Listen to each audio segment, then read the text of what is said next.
le lien avec le département, bien entendu. Nous sommes dans le groupe au département. Je ne voudrais pas que les loyers bougent tout de suite.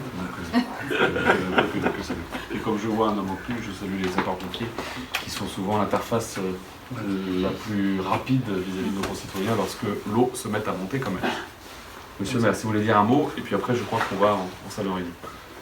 Écoutez, Monsieur le Président, Mesdames, Messieurs, je suis très heureux de vous accueillir aujourd'hui à Malétroit, surtout que nous sommes en période de crise. Nous avons activé notre PCS samedi, voilà, et comme vous le disiez, Malétroit est situé sur le bassin de l'Oust, un endroit, et c'est un emplacement stratégique, c'est-à-dire que nous avons le goulot d'étranglement, ouais. C'est ici à Malétroit. Et nous sommes très heureux d'avoir ici à Malétroit les agents, le service de la fluviale de la région Bretagne. Et tout à l'heure, nous visiterons ensemble les installations. Et c'est important, d'autant plus que je connais bien le phénomène des inondations, avec mes collègues, notamment Jean-Marc, qui est là-bas et qui est, comme moi, fait partie des sinistrés en cas de coup dur comme en 2001 et 2014. Et depuis 2003, je suis particulièrement ces dossiers inondations, puisque j'ai été élu en 2001 ici à la ville de Malétroit, et j'ai eu en charge quelque temps à la communauté de communes, la CCVOL à l'époque, la compétence inondation. Et je trouve que pour faciliter les choses, c'est-à-dire dans la gestion, donc, la région a fait beaucoup d'efforts depuis quelques années, notamment avec la gestion automatique des vannages, et je trouve ça formidable, et je vous en remercie. Mais je pense que nous pouvons aller plus loin, c'est-à-dire qu'il y a un établissement qui s'appelle le PTB Vilaine, qui était autrefois l'IAV, qui a la compétence de gestion sur l'ensemble du bassin Loire-Bretagne, enfin notamment Vilaine, et qui fait partie du bassin Loire-Bretagne.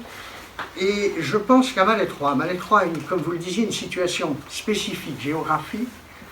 En matière d'inondation, nous pourrions, je pense, avoir une cellule ici, spéciale inondation du bassin de l'Oust, pour gérer l'ensemble du bassin de l'Oust, en partant des Côtes d'Armor jusqu'à la Vilaine, avec évidemment tous ses affluents. Et pourquoi pas détacher un ingénieur qui pourrait être un chargé de mission de l'EPTB Vilaine, qui serait chargé ici de tout ce qui concerne, qui serait chargé de travailler sur les dossiers en amont de la prévention inondation. Je sais que ce sont les communautés de communes qui ont aujourd'hui, par la loi GEMAPI, et notamment le PI de GEMAPI. Et les communautés de communes ont parfois délégué à l'EPTB Vilaine cette compétence, mais je pense qu'une cellule ou tout simplement peut-être un genre de syndicat entre communautés de communes, parce que les communautés de communes ont tellement de compétences qu'elles ne se penchent pas forcément sur ces dossiers qui sont extrêmement importants et que nous avons tendance à oublier lorsqu'il fait beau et lorsque nous sommes plusieurs années sans connaître le phénomène des inondations. Donc je crois, Monsieur le Président, si vous pouvez m'aider en ce sens, Malétroit sera partant pour mettre toute son énergie aussi pour travailler sur une cellule qui pourrait être basée à Malétroit, puisque c'est un endroit stratégique du bassin de l'Oust, sur cette prévention inondation, surtout que ici, c'est déjà la gestion et c'est le savoir-faire de la gestion des inondations. Alors je vois également la préfecture du Morbihan, l'État, je vois aussi nos amis du département du Morbihan. Eh bien, nous pourrions tous travailler ensemble autour de ce projet-là. Qu'en pensez-vous, Monsieur le Président? Merci de ce lancement Alors, tout d'abord, je suis avec Anne Gallo, vice-présidente au Cano, qui assume cette responsabilité toute l'année, effectivement de manière plus visible l'été quand on est en développement touristique, mais aussi l'hiver quand on vit ces moments de crise. Et les sujets que vous évoquez sont partagés avec Thierry Burlot, vice-président à l'eau et à l'environnement. Je peux vous répondre favorablement pour une raison, c'est que les 4 présidents de département, le président de la région se sont vus il y a quelques mois pour parler de l'avenir des politiques de l'eau, et nous avons pris la décision, Région Bretagne, de rentrer officiellement dans le syndicat le PTB Vilaine. Nous sommes maintenant adhérents officiels de PTB Vilaine, ce qui n'était pas le cas précédemment. Nous étions présents pour accompagner financièrement, mais nous n'étions pas membres de l'EPTB Vilaine.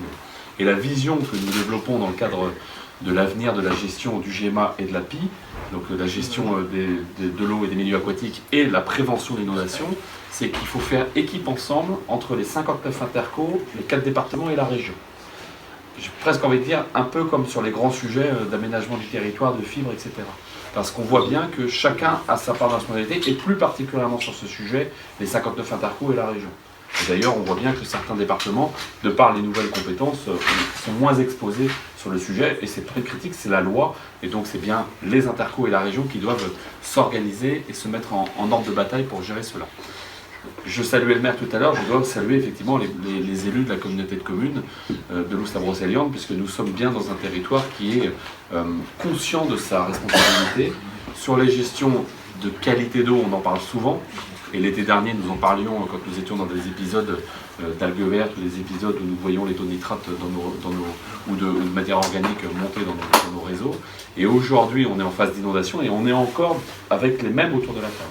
Et donc je suis assez d'accord avec ce que vous venez d'indiquer. Il faut que le nouveau président de l'IAV Vilaine, le lapsus est presque révélateur, de l'EPTB Vilaine, soit capable de travailler avec l'ensemble des intercos et la région sur ce sujet.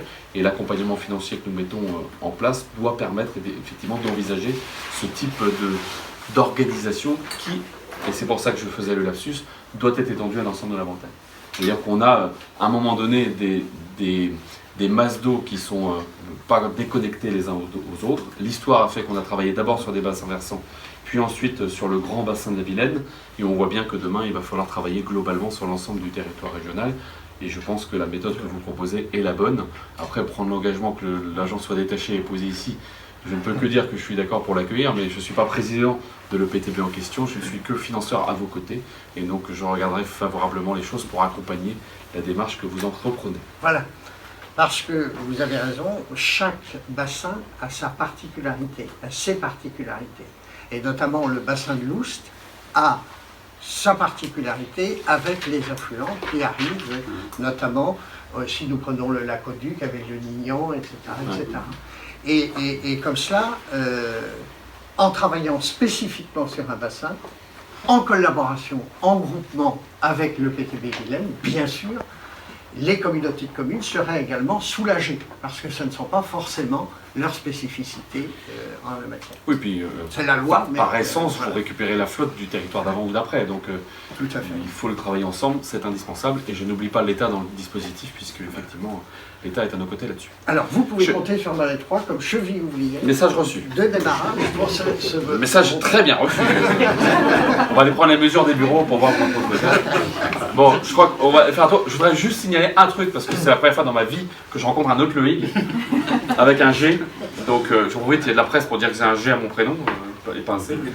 Et on en a un deuxième, qui est le directeur ici, le patron de l'agence, la subdivision locale sur Malet 3, et donc ravi de vous voir, et je préfère faire l'anecdote devant tout le monde, parce que je l'ai fait en off tout à l'heure, et c'est quand même assez original, c'est une fois dans la vie, peut-être 2-3 fois, mais c'est très rare. Voilà, nous sommes très rares, cher. Bien, qu'est-ce qui se passe maintenant